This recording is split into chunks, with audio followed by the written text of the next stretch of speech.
Last day we discussed about probability, rather the statistical interpretation of wave function.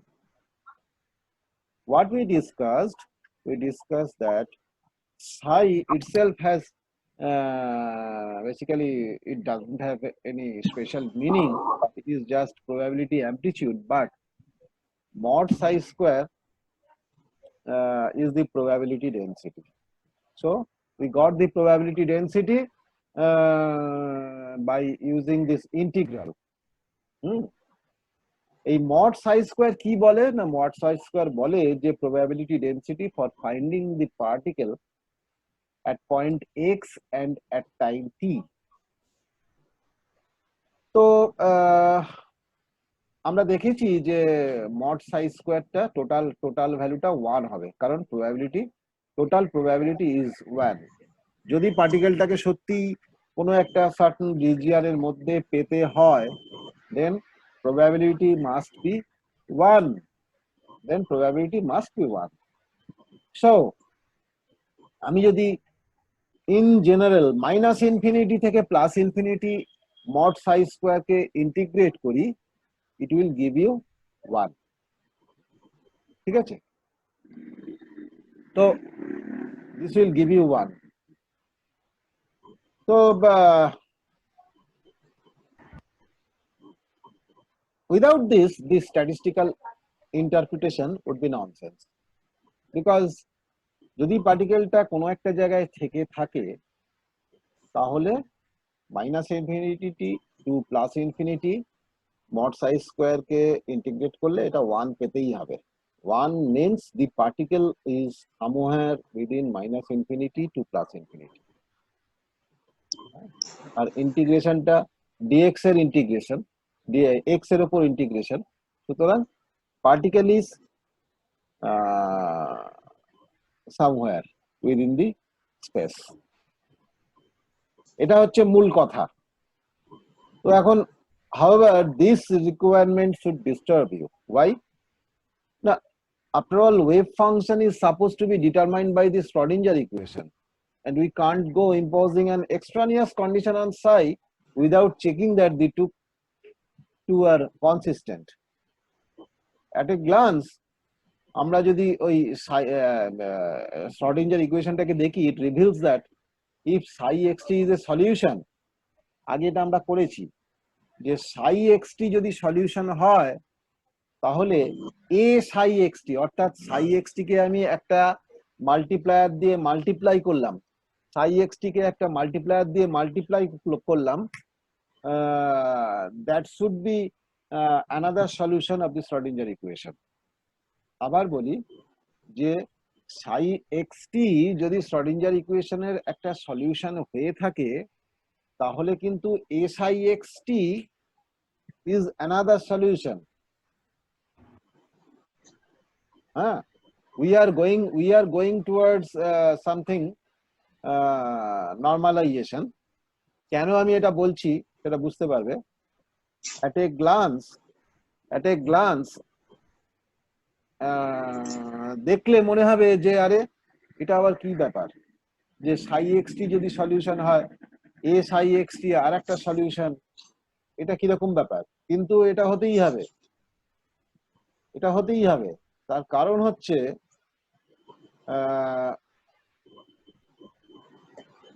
দেখো এ হচ্ছে একটা complex constant, and what we must do is pick this undetermined multiplicative factor so as to ensure equation 1.2 is satisfied. Equation 1.2 means আগের ইকুয়েশনটা, এই ইকুয়েশনটা satisfy করতে হবে. এটাকে এমন ভাবে চুজ করতে হবে যে এই প্রবাবিলিটির ইকুয়েশনটা যেন স্যাটিসফাইড হয়. This is the master equation.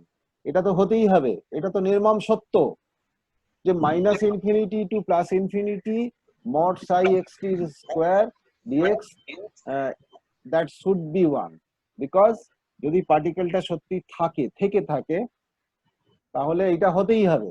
তার মানে প্রবাবিলিটি 1, টোটাল প্রবাবিলিটিটা 1, অর্থাৎ particle is somewhere within this space.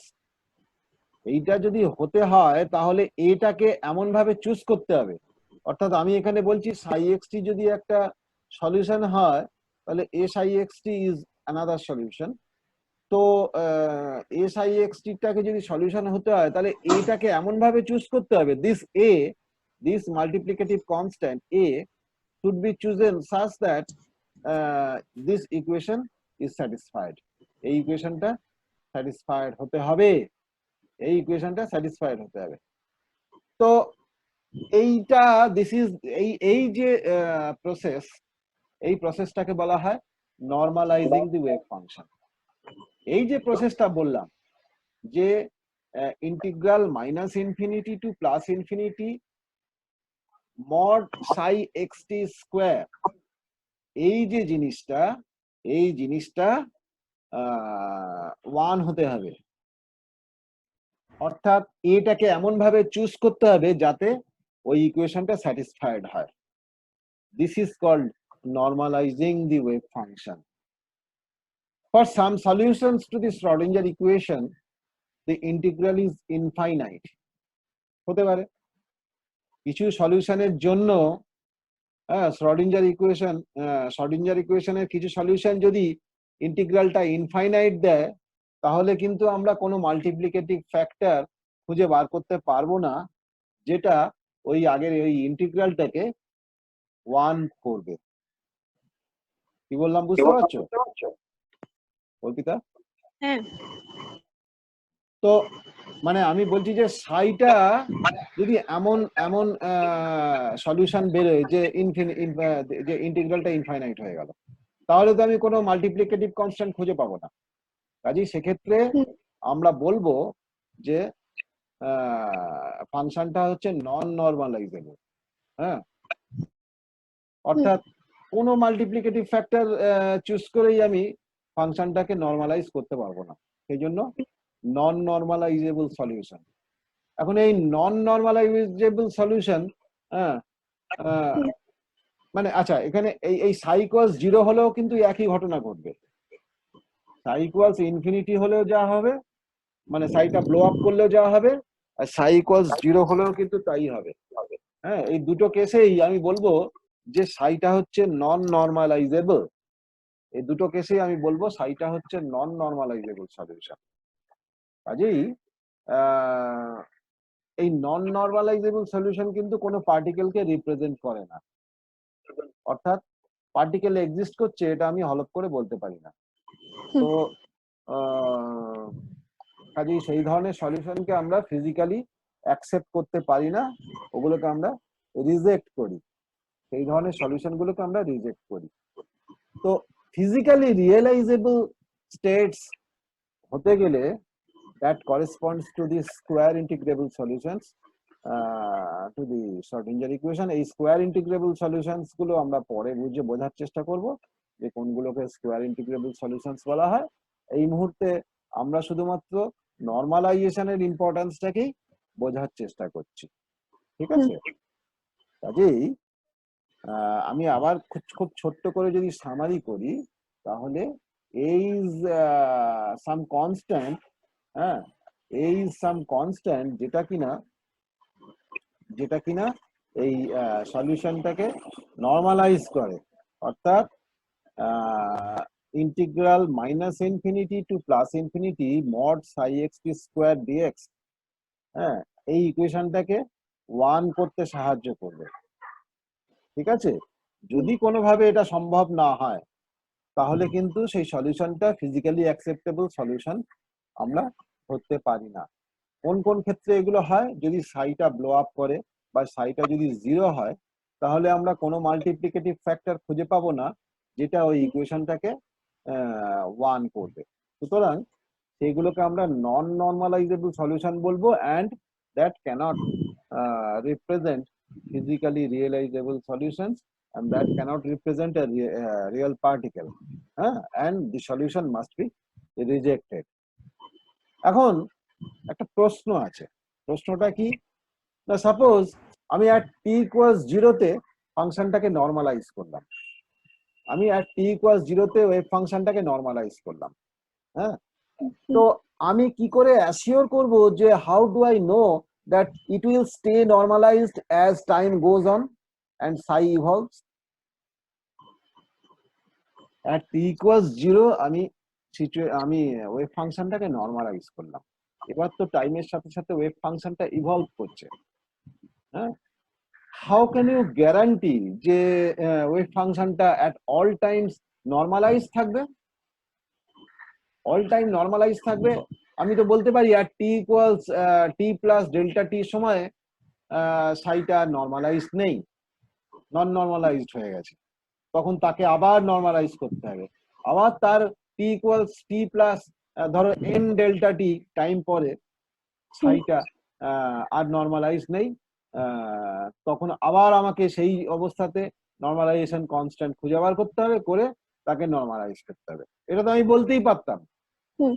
হ্যাঁ, so you can't keep renormalizing the wave function, for then a becomes a function of t, তখন তো এটা টাইমের ফাংশন হয়ে যেত, অর্থাৎ ডিফারেন্ট টাইমে different a, and you no longer have a solution to the Schrodinger equation. তখন তুমি Schrodinger ইকুয়েশনে কোনো সলিউশনই খুঁজে পেতে না। Just try to understand the problem, মানে ইম্পর্টেন্সটা কোথায়, নরমালাইজেশনের ইম্পর্টেন্সটা কোথায়, এটা একটু ভেবে দেখার চেষ্টা করো। যে একটা সার্টেন টাইম যখন থেকে আমি মেজারমেন্ট শুরু করলাম, at t equals 0 তে ফাংশনটা নরমালাইজ করে ফেললাম।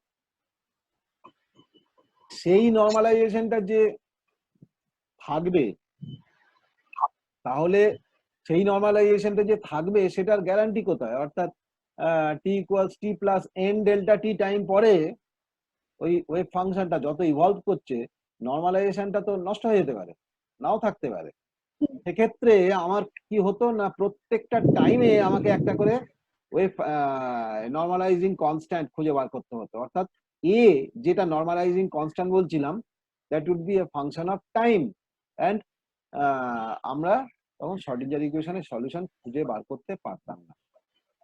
কিন্তু fact is that fortunately this Schrodinger equation has the remarkable property that it automatically preserves the normalization of the wave function.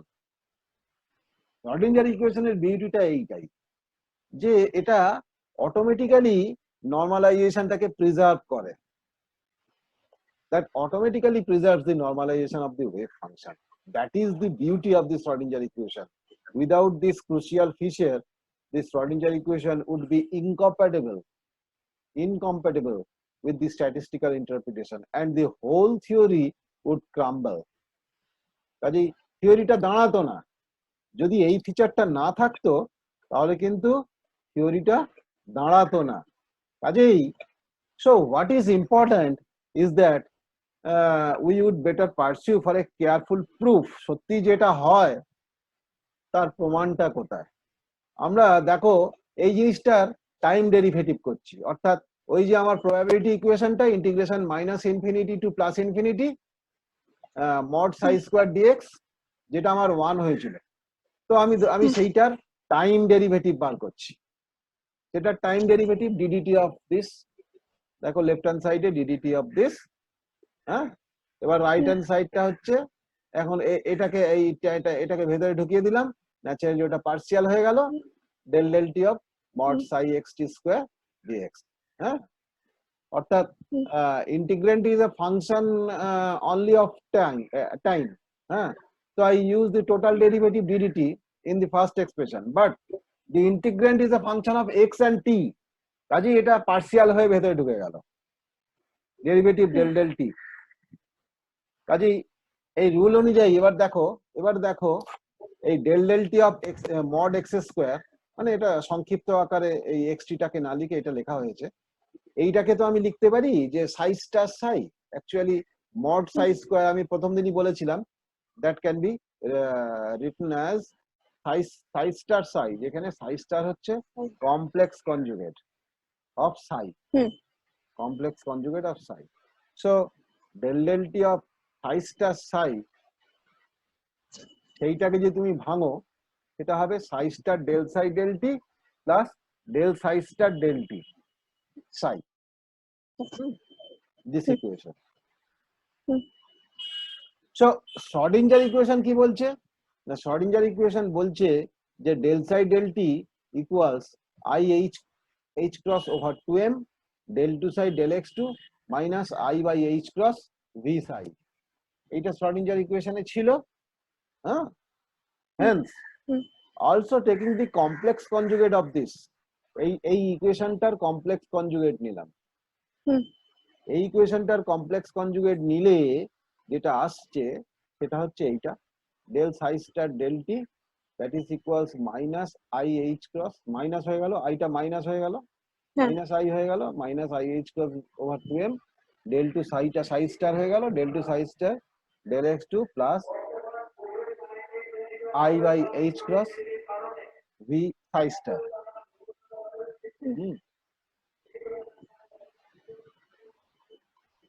আচ্ছা, তাহলে এইখানে দেখো যে নিচের ইকুয়েশনটা, তাহলে del del t of mod psi square কি দাঁড়ালো?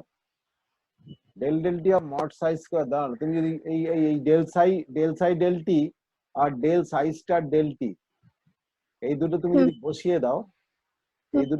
বসিয়ে দাও, তাহলে দেখো এই জিনিসটা আসছে, কেমন এই জিনিসটা আসছে, ঠিক আছে? So next, তাহলে ইন্টিগ্রেশনটা কি দাঁড়ালো? ইন্টিগ্রেশনটা দাঁড়ালো d d t of integral minus infinity to plus infinity mod psi x t square dx, সেটা হচ্ছে i h cross by 2m bracket psi star del psi del t minus del psi star del x psi, সেইটার integration limit হচ্ছে minus infinity to plus infinity. এখন condition কি? আমার quantum মেকানিক্সের postulate অনুযায়ী আমরা দেখেছি বা জানি যে psi xt must go to 0 as x go to plus minus infinity. psiটা কিন্তু 0 হয়ে যাবে, এটা কোয়ান্টাম মেকানিক্সের কন্ডিশন, এই psiটা 0 হবে প্লাস মাইনাস ইনফিনিটিতে, আদারওয়াইজ কি হবে? The wave function would not be normalizable হবে না। এইখান থেকে দেখা যাচ্ছে যে DDT of integral minus infinity to plus infinity mod psi square dx equals 0, তাই না? এই ইন্টিগ্রালটা 0, ডিডিটি মানে ইন্টিগ্রালের যে টাইম ডেরিভেটিভ সেইটা 0, তার মানে ইন্টিগ্রালটা কনস্ট্যান্ট, আর ইন্টিগ্রালটা কনস্ট্যান্ট মানে কনস্ট্যান্ট, ইন্টিগ্রালটা কনস্ট্যান্ট, তাই না? তার মানে যদি সাইটা নরমালাইজড হয় at t equals 0, it stays normalized at all future time. এটার মানেটা তাই নয় কি? যে at t equals 0 তে সাইটা যদি নরমালাইজড হয় তাহলে at all the time probability density is constant. এটা তো probability density, এই ইন্টিগ্রালটা মানে কি? টোটাল প্রবাবিলিটি, তার মানে টোটাল প্রবাবিলিটিটা কনস্ট্যান্ট থাকছে, probability density that is constant. এটা খুব মারাত্মক একটা প্রুফ যে if psi is normalized, psi যদি নরমালাইজড না হয় তাহলে কিন্তু মুশকিল। If psi is normalized at t equals 0, it stays normalized for all future time. বাকি সমস্ত সময় এই psiটা নরমালাইজড থাকে, ঠিক আছে? অর্থাৎ probability density is a constant জিনিস। এখন for a particle in state psi, এটার এক্সপেকটেশন ভ্যালু বলে একটা জিনিস আমরা ডিফাইন করি। কি না, এটা খুব সহজ। এক্সপেকটেশন মানে অ্যাকচুয়ালি স্ট্যাটিস্টিক্যাল অ্যাভারেজ, এটা বেসিক্যালি স্ট্যাটিস্টিক্যাল অ্যাভারেজ এক্স, ওই যে ব্র্যাকেট দেওয়া হয়েছে ওটা হচ্ছে অ্যাভারেজের সাইন। এইটা ডিফাইন্ড হচ্ছে এইভাবে, minus infinity to plus infinity x mod psi x t square dx. অর্থাৎ যার অ্যাভারেজ নিতে চাইবো তাকেই এইভাবে নিতে হবে। অর্থাৎ মাস্টার ইকুয়েশন হচ্ছে integral minus infinity to plus infinity mod psi square dx. কাজে যার এক্সপেকটেশন ভ্যালু নিতে চাইবো, তাকে ওইটা দিয়ে গুণ করে দেবো, তাকে ওইটা দিয়ে গুণ করে দেবো। So what exactly does it mean? It emphatically does not mean that if you measure the position of one particle over and over again, integral x mod psi square dx is the average of the results you will get. এটার মানে কিন্তু এটা তা নয়। On the contrary, the first measurement, প্রথম যে মেজারমেন্টটা করলে, whose outcome is indeterminate, হ্যাঁ, ডিটারমিনেশন এখানে নেই, কিন্তু এখানে ডিটারমিনিজম নেই। The first measurement will collapse the wave function to a spike at the value actually obtained, and the subsequent measurements will simply repeat the same result. Rather, average x is the average of measurements performed on a particles all in the same state psi. অর্থাৎ সাইগুলো same স্টেটে থাকা অবস্থাতে আমি যদি সেই measurement গুলো করি, সেইটা হচ্ছে অ্যাভারেজ। এই অ্যাভারেজটার মানে হচ্ছে এইটা, অর্থাৎ average x is the average of measurements performed on particles all in the same state psi.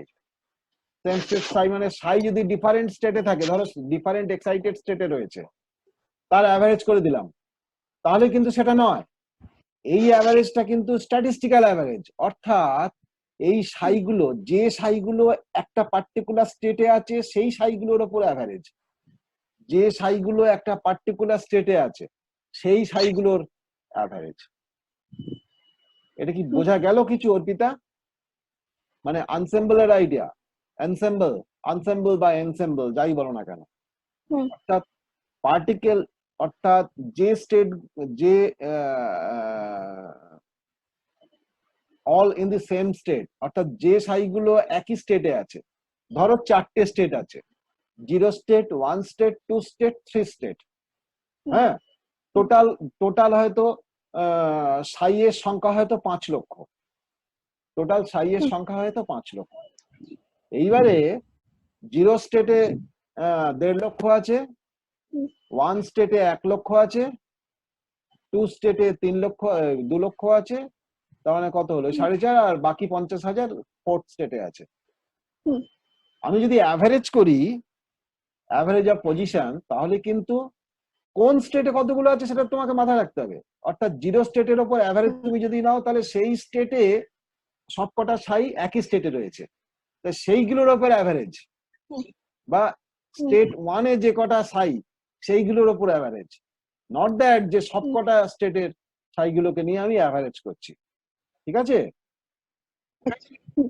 হ্যাঁ, which means that either you must find some way of returning the particle to its original state after each measurement, or else you have to prepare a whole ensemble of particles each in the same state psi and measure the positions of all of them. Average psi is the average of these results.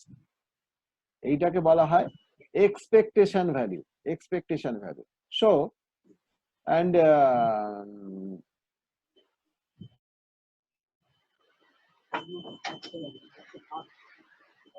so this is the idea of taking average.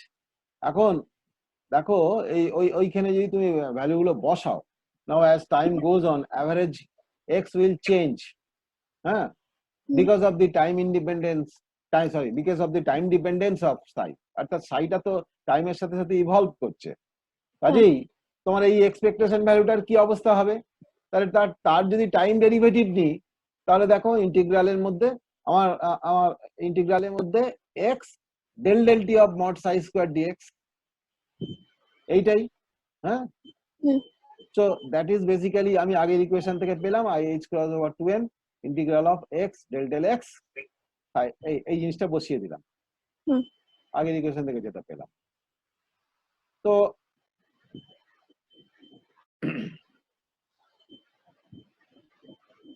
তাহলে dx dt যেটা আসছে, দেখো সেটা হচ্ছে -i(h cross by 2m integral of psi star del psi x minus del psi star del x psi dx। হ্যাঁ, এই del x equals 1 ধরে নেওয়া হয়েছে, এগুলো একটু হাতে কষবে। আচ্ছা, এবার যদি ইন্টিগ্রেশন বাই পার্টস করো, ইউ উইল গেট দ্যাট, এই জিনিসটা পাবে, minus i h cross by m integral psi star del psi del x dx. What are we to make of this result? Note that we are talking about the velocity because dx dt the velocity, হ্যাঁ, অর্থাৎ এই average x হচ্ছে expectation value of x, which is not the same thing as the velocity of the particle.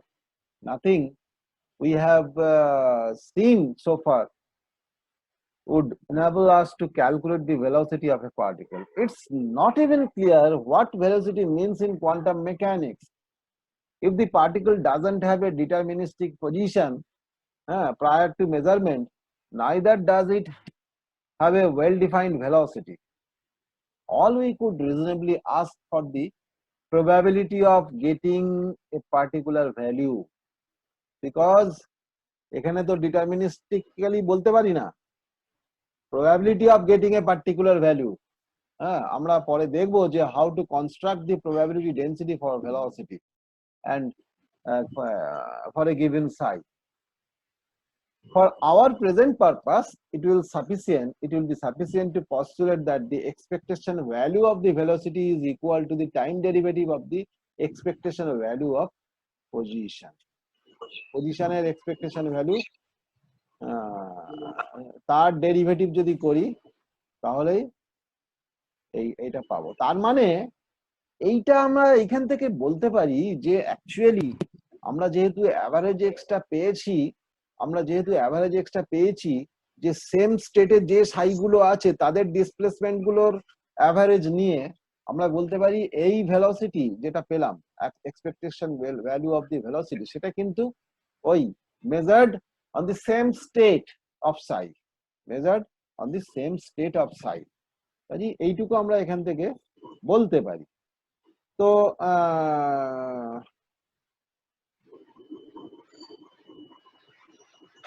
তো আমরা এইভাবে এখান থেকে ভেলোসিটির expectation value calculate করতে পারি ডিরেক্টলি ফ্রম সাই। হ্যাঁ, ডিরেক্টলি ফ্রম সাই কেন বলা হচ্ছে, দেখো এই ইকুয়েশনে তো সাই রয়েছে, কাজে সাই যদি আমরা জানি, এই ইকুয়েশনটা থেকেও ডিরেক্টলি আমরা এই অ্যাভারেজ ভিটাকে ক্যালকুলেট করে ফেলতে পারি। হ্যাঁ, এখন মোমেন্টাম কি করে পাবো না, মোমেন্টাম পাবো এইরকম, এইভাবে দেখো, আমার যদি ভেলোসিটি পেয়ে গিয়ে থাকি তাহলে m ইন্টু ডিএক্স ডিটি সেটা করলেই মোমেন্টাম আইডিয়ালি। হ্যাঁ, কাজে এই ডিএক্স ডিটি বসিয়ে দাও, তাহলে দিস ইজ দি মোমেন্টাম। তো দিস ইজ দি মোমেন্টাম, কেমন, দিস ইজ দি মোমেন্টাম। তো এখন এই যদি মোমেন্টাম হয়, তো let me write the expression for average x and average p in a more suggestive way. অর্থাৎ average x আমরা যেটা পেয়েছি, ওই x টাকে প্রথমে না লিখে আমি মাঝখানে লিখলাম সাই স্টার x সাই, আর average p সেটা লিখলাম সাই স্টার প্রথমে লিখে তারপরে মাঝখানে ওই জিনিসটা লিখে ফেললাম, লিখে সাই dx। So we say that the operator x, হ্যাঁ, এটা হচ্ছে operator, x represents position and the operator h by I del x, this represents momentum। আমরা আগের দিন পড়েছিলাম, হ্যাঁ, x টা x ই থাকে আর মোমেন্টামের ক্ষেত্রে ওই h minus i h cross actually. হ্যাঁ, এইটা আমি আইটাকে যদি উপরে তুলে দিই তাহলে মাইনাস আই এইচ ক্রস, তাহলে minus i h cross del x, এইটা হচ্ছে মোমেন্টাম। হ্যাঁ, এই দুটো অপারেটর এক্স আর পজিশন অপারেটর আর momentum operator. To calculate the expectation value, we basically sandwich the appropriate operator between psi star and psi and integrate। অর্থাৎ কোনো অপারেটরের এক্সপেকটেশন ভ্যালু আমাকে যদি ক্যালকুলেট করতে হয়, তাহলে সাই স্টার আর সাই এর মাঝখানে সেইটাকে ঢুকিয়ে দিতে হয়, দিয়ে সেখানে ইন্টিগ্রেট করে নিতে হয়। তো this is the idea of calculating expectation value of an operator.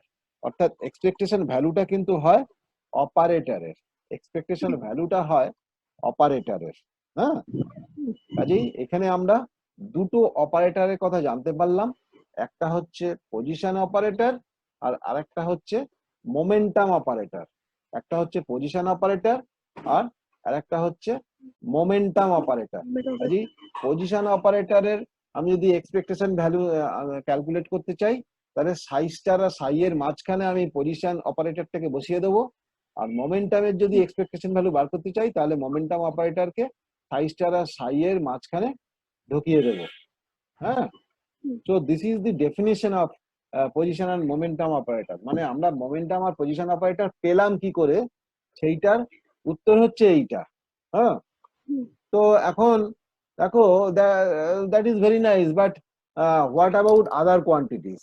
হ্যাঁ, মানে all classical dynamical variables can be expressed in terms of position and momentum. That means kinetic energy, for example. Kinetic energy কি? half mv square, that is basically p square by tm. তো সেটাও আমরা তো খুব সহজে লিখে ফেলতে পারি। হ্যাঁ, সেটা আমরা খুব সহজে লিখে ফেলতে পারি, কারণ পি আমরা পেয়ে গেছি। তাহলে পি যদি পেয়ে যাই, তাহলে পি স্কোয়ার বাই 2m বসিয়ে দেবো। সেখান থেকে আমরা কাইনেটিক এনার্জি অপারেটরটা পেয়ে যাব। অ্যাঙ্গুলার মোমেন্টাম আমার জানা আছে এল, এল হচ্ছে আর ক্রস এমভি বা আর ক্রস পি। তাহলে আর ক্রস পি করলেই আমি অ্যাঙ্গুলার মোমেন্টাম অপারেটর ক্যালকুলেট করে ফেলতে পারবো। হ্যাঁ, অর্থাৎ all dynamical variables can be expressed in terms of position and momentum, and that can be calculated. So in general আমরা কোনো একটা এক্সপেকটেশন ভ্যালু এক্সপ্রেশন আমরা এইভাবে লিখতে পারি, অর্থাৎ Q, suppose it is function of position and momentum, so the expectation value of q is represented by this psi star q function of x আর momentum, এটা x position operator আর this is the momentum operator psi dx। অর্থাৎ psi star আর psi এর মাঝখানে sandwich করে দেওয়া হলো, psi star আর psi এর মাঝখানে স্যান্ডউইচ করে দেওয়া হলো। তাহলে তুমি পজিশন, তাহলে তুমি এই কাইনেটিক এনার্জিকে কি করে লিখবে? না, কাইনেটিক এনার্জি বেসিক্যালি এইটা পি স্কোয়ার বাই 2m।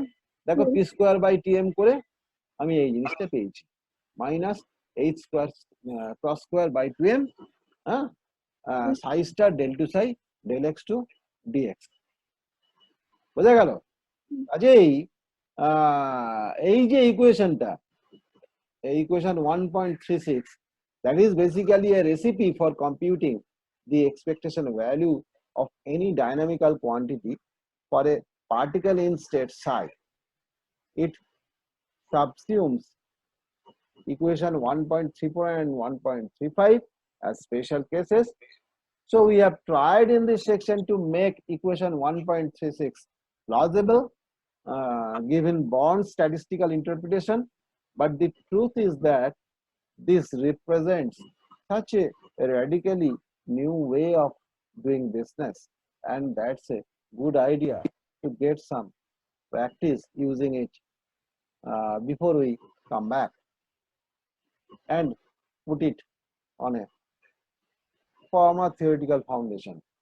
এটা একদম theoretical foundation, এটার উপর বেস করে আমরা বাকিটা করব।